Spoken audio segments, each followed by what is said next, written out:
welcome to Ohio Valley Couponer. Coming at you guys with a coupon chat video. I knew when I saw this article on coupons in the news that I had to do a video talking all about it because this was a pretty shocking article for me. Like, I was pretty surprised to hear this. There were a bunch of shoppers who did like a survey for market research, and it was about like grocery stores and if you have problems at grocery stores, things like that. And this store actually was one of the ones that they deemed as not coupon friendly. Well, actually, it's an entire family of stores, so it's more than one like store name. It's a company that has a bunch of different stores that they operate under.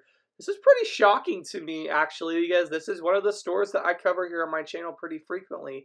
So I'm interested to share this with you guys, and this really might surprise you. It really might surprise you. So thank you so much to Coupons in the News for this article. I'll have a link in the description box all about their website in this article specifically. But they're going through this like survey, market research, whatever, just asking questions about their experiences at various grocery stores. And the topic of coupons came up about redeeming coupons. Do you have problems redeeming coupons?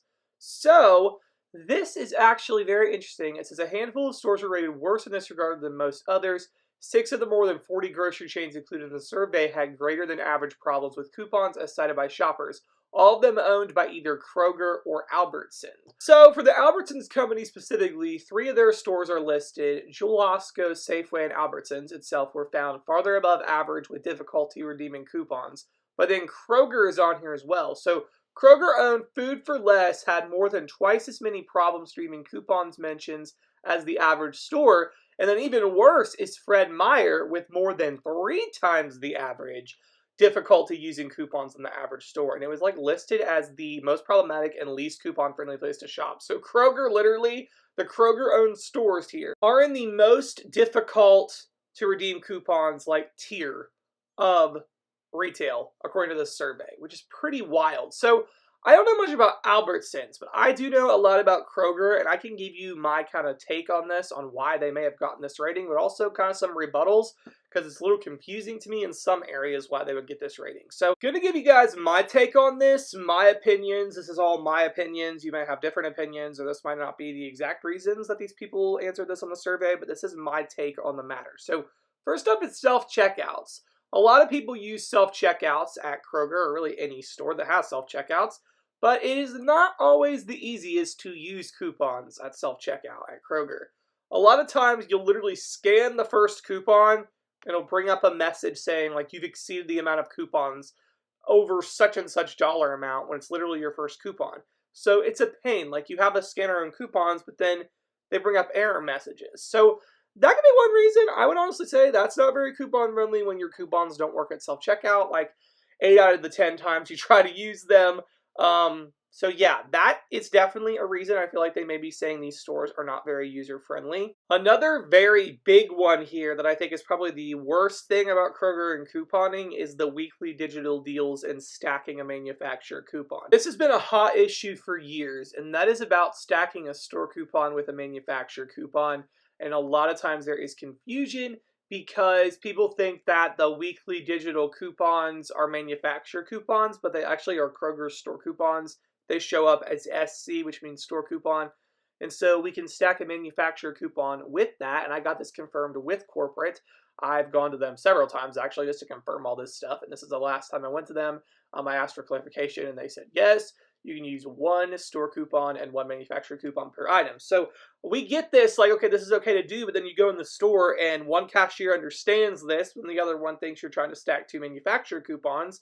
It's just a huge source of confusion, and it's just like a big ordeal sometimes. So I think that's a very big reason that people would say that Kroger's not super coupon friendly. And also, I think that people get frustrated because Kroger does so many weekly digital deals instead of just regular sale prices. Even more so now than lately, I see people going to Kroger and question the cashier like, hey, why didn't my coupon come off? Well, this is on sale or whatever.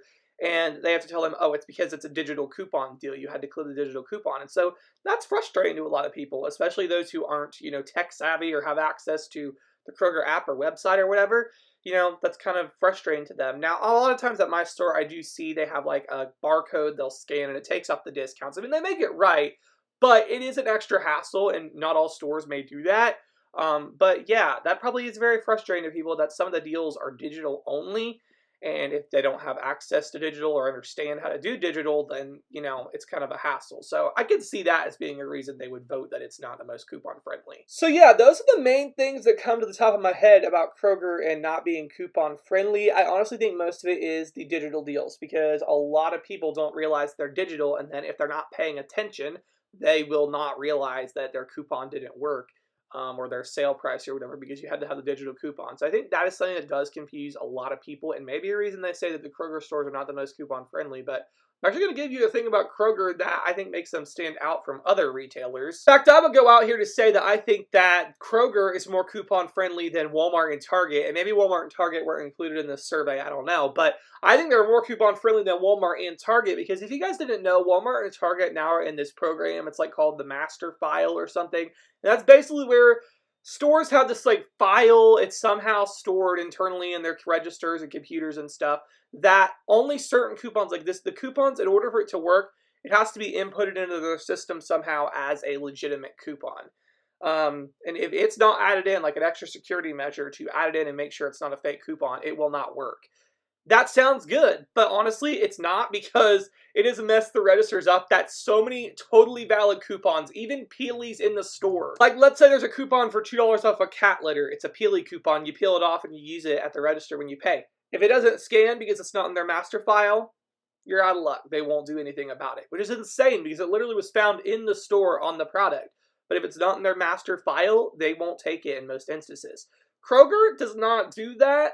I don't know what security measures they take to make sure they're not taking fake coupons, but Kroger, you know, more coupons will work at Kroger than at Walmart and Target at this point, because so many of the coupons, regardless of if they're valid or not, will not scan at Walmart and Target because of this update.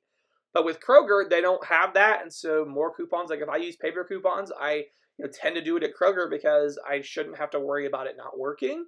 So yeah, it's pretty interesting here that Kroger, I can't speak for Albertsons, but Kroger did earn one of the titles for the most difficult to redeem coupons at Kroger stores, Food for Less and Fred Meyer.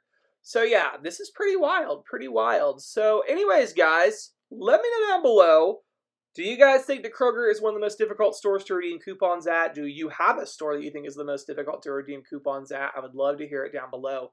But let's look at the favorites. The favorite stores that people are saying are like the best: Trader Joe's, Wegmans, Publix, Aldi, and Sam's Club were cited as shoppers' favorites. And also it says H-E-B, Fry's, King Soopers, which those Fry's and King Soopers are actually Kroger-owned stores. Brookshire's and Food Lion earn the greatest share of the wallet among those who shop there. So, interesting. Very interesting. So, anyways, guys, that is all I got for this video. Hope you all enjoyed. Let me know your thoughts down below, and thank you so much for watching.